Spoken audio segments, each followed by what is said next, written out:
करता है।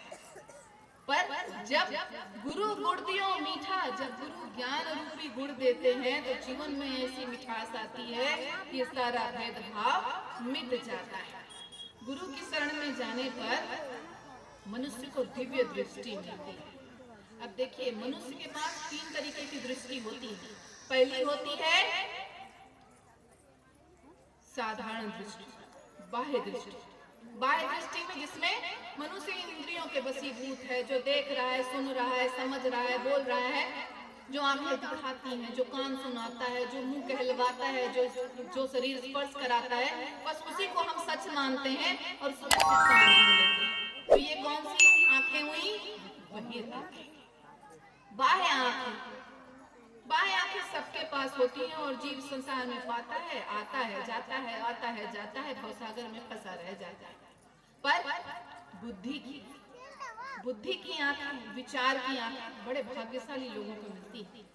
अब जो बुद्धि की आंखें पाते हैं, विचार की आंखें पाते हैं, वो क्या करते हैं कि जो ये इंद्रियां दिखा रही हैं उनको नहीं मानते, वो उसमें सत्य और असत्य को खोजता है कि क्या सत्य है, क्या असत्य है, क्या सच है, क्या झूठ है। झूठ को छोड़ देना है, सच को ग्रहण कर लेना है, असत्य को छोड़ देना है, सत्य को प्राप्त कर लेना है। यह भाव बुद्धि की आंखें, विचार की आंखें हमें सिखलाती हैं, समझाती हैं। तो यह बुद्धि की आंख, विचार की आंख भी बड़े भाग्य की बात होती है, सबके पास नहीं होती। बाएं आंखें सबके पास होती है, पर ये बुद्धि की आंख बड़े कम लोगों के पास होती है, क्योंकि यही आंख आगे जाकर ज्ञान का मार्ग प्रशस्त करती है। पर गुरु गुड़ दियो मीठा, जब गुरु का ज्ञान रूपी गुड़ मिलता है तब प्राप्त होती है ज्ञान की आंखें, तत्व की आंखें। और जब ज्ञान तत्व की आंखें मिलती हैं तब दो का भाव नहीं रहता, सत्य असत्य का भाव ही नहीं रहता है। रहता है तो सिर्फ एक परमात्मा। सृष्टि और सृष्टि को बनाने वाले में कोई अंतर, कोई भेदभाव नहीं रह जाता। रहता है तो सिर्फ परमात्मा, दिखते हैं तो सिर्फ परमात्मा और कोई भाव नहीं दिखता। तो जब तत्व की दृष्टि, ज्ञान की दृष्टि मिलती है तब जीवन सफल होता है। अब इस बात को हम उदाहरण रूप में समझे, देखिए, समझे इस बात को। उदाहरण के रूप में साहेब हमें समझा रहे हैं कि उपजे एक ही खांड से हस्ती घोड़ा ऊंट, खांड विचारे पाइया, नाम रूप सब झूठ। इस बात को समझे हम कि उपजे एक ही खांड से हस्ती घोड़ा ऊंट। हम बाजार में जाते हैं तो बाजार में वो खांड अर्थात शक्कर की मिठाइयाँ मिलती है ना, शक्कर की बहुत सारी मिठाइयाँ मिलती हैं जो अलग अलग आकार की होती है। घोड़ा, हाथी, ऊंट, तितली, मछली, अलग अलग आकार की बनी मिठाई, शक्कर की मिठाई मिलती है। तो जो बहिर्चक्षु वाले होते हैं वो सोचते हैं कि भाई ये हाथी है, ये घोड़ा है, ये ऊंट है, ये मछली है, ये तितली है। वो उसके भीतर स्थित शक्कर को नहीं देख पाते। बाह्य आंखों से देखने वाले सिर्फ देखते हैं उसके रूप को, तो उसे अलग अलग नाम से पुकारते हैं, भाई ये हाथी है, ये घोड़ा है, ये ऊंट है, ये मछली है, ये तितली है, नाम लेते हैं अलग अलग उस रूप के आधार पर उसके भीतर के खांड को, शक्कर को नहीं देख पाते। पर खांड विचारा पाइए, नाम रूप सब झूठ। पर जो बुद्धि की दृष्टि से देखते हैं, जो विचार की दृष्टि से देखते हैं, वो कहते हैं क्या कि नहीं, ये मिठाई भले अलग अलग रूप में है, अलग अलग नाम की है, परंतु इन सब के भीतर शक्कर है। ये सब शक्कर से बनी मिठाई है। ये नाम जो अलग अलग हाथी, घोड़ा, ऊंट कहा गया, उनके अलग अलग रूप के आधार पर ये सब रूप भी झूठे हैं, ये सब नाम भी झूठे हैं। सिर्फ इसके भीतर का शक्कर ही सत्य है, उस सत्य को ग्रहण करना है। तो बाकी सबको अलग कर दिया और सत्य को अलग कर दिया, शक्कर को, मिठास को, और उसे ग्रहण किया।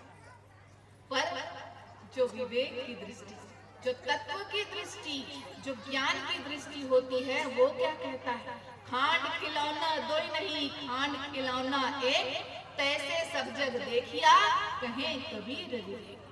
खांड खिलौना दो नहीं है, खांड खिलौना एक है। वो मिट्टी, वो शक्कर से बना, वो शक्कर भी और वो शक्कर से बनी खिलौना भी, दोनों एक ही है, दोनों में कोई अंतर नहीं है। दोनों में कोई अंतर नहीं। शक्कर अलग, शक्कर से बने खिलौने अलग नहीं।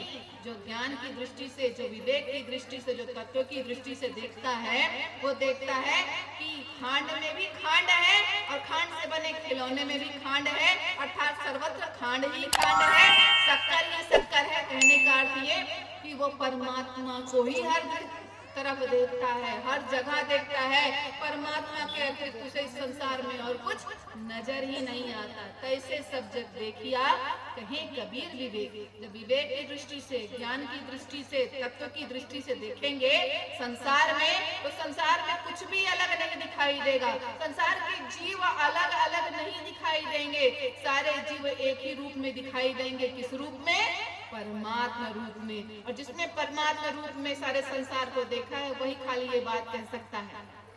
क्या?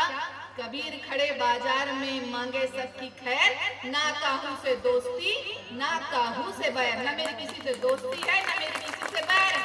क्यों? क्योंकि सब बिल्कुल मेरे जैसे हैं। जैसे मैं परमात्मा स्वरूप, वैसे सब परमात्मा स्वरूप। यह दृष्टि साधु सद्गुरु ही सिखा सकते हैं। ये साधु दृष्टि है, यह तत्व दृष्टि, ज्ञान दृष्टि साधु दृष्टि है।